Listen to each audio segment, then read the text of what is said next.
So hello everyone, myself Aditya Raj Pathak and currently I am in final year of BCA. So हमारा जो आज का topic है वो सॉफ्टवेयर इंजीनियरिंग के अंदर वाटरफॉल मॉडल है। तो सबसे पहले जानते हैं कि वाटरफॉल मॉडल होता क्या है।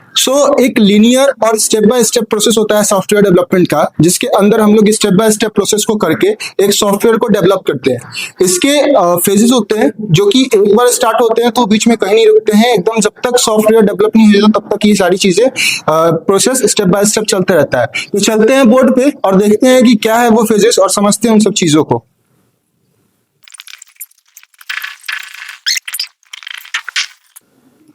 यहाँ पे ये पूरा फेज है, स्टेप है, जिसके अकॉर्डिंग हम एक सॉफ्टवेयर को डेवलप करते हैं।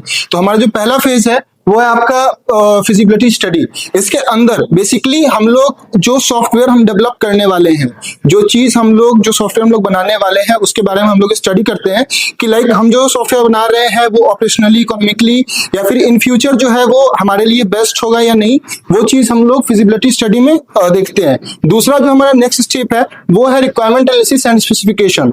बेसिकली रिक्वायरमेंट एनालिसिस में हम लोग ये एनालिसिस करते हैं कि हमारा सॉफ्टवेयर किस तरीके से काम करेगा, क्या क्या काम करवाना है उससे, और स्पेसिफिकेशन में उसको हम लोग डॉक्यूमेंट के ऊपर उसको सारी चीजों को लिखते हैं, अच्छे तरीके से ऑफिशियली डॉक्यूमेंट तैयार करते हैं।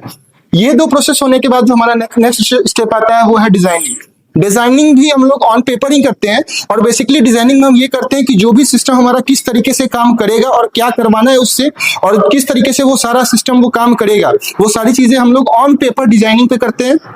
इसके बाद जो हमारा नेक्स्ट प्रोसेस आता है वो कोडिंग एंड यूनिट टेस्टिंग आता है।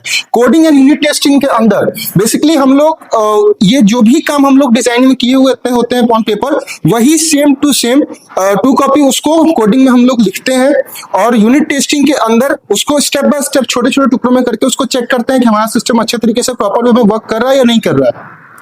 जो काम हम लोग डिजाइन में किए हुए होते हैं एकदम 2 कॉपी, एक भी ना कुछ ज्यादा ना कम, वही सेम टू सेम चीजें कोडिंग में हमारी करनी होती हैं, एक स्टेप भी आगे पीछे नहीं करना होता है। और जो हमारे इसके बाद जो हमारा नेक्स्ट प्रोसेस होता है वो सिस्टम टेस्टिंग एंड इंटीग्रेशन का होता है। बेसिकली सिस्टम टेस्टिंग के अंदर हम लोग होल ओवर जितना भी सिस्टम हम लोगों ने अभी तक बनाया है कोडिंग के करने के बाद, जो भी सिस्टम हमारा तैयार हुआ है उसको हम लोग उस सिस्टम को हम लोग टेस्ट करते हैं 1 by 1 और इंटीग्रेशन में उसको छोटे छोटे मॉड्यूल में चेक करते हैं कि ये सिस्टम हमारा काम कर रहा है कि नहीं, ये सिस्टम काम कर रहा है कि नहीं।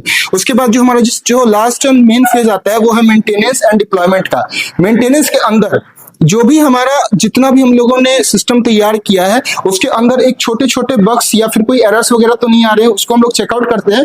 और डिप्लॉयमेंट के अंदर जो भी सिस्टम हमने बनाया है वो यूजर के लिए, वो क्लाइंट के लिए हम लोग लाइव करते हैं और फ्रेंडली वे में उसको शो करते हैं। ये पूरा का पूरा वाटरफॉल मॉडल है और इसी तरीके से काम ये जो स्टेप चलता है वो चलता है। याद रखना ये कोई भी स्टेप अगर एक बार स्टार्ट हो गया तो वो तब तक एंड नहीं होगा जब तक ये लास्ट फेज पे ना आए। जब तक ये पूरा कंप्लीट ना हो स्टेप तब तक हम लोग वापस पीछे नहीं जा सकते। तो it's all about waterfall model. Thank you guys.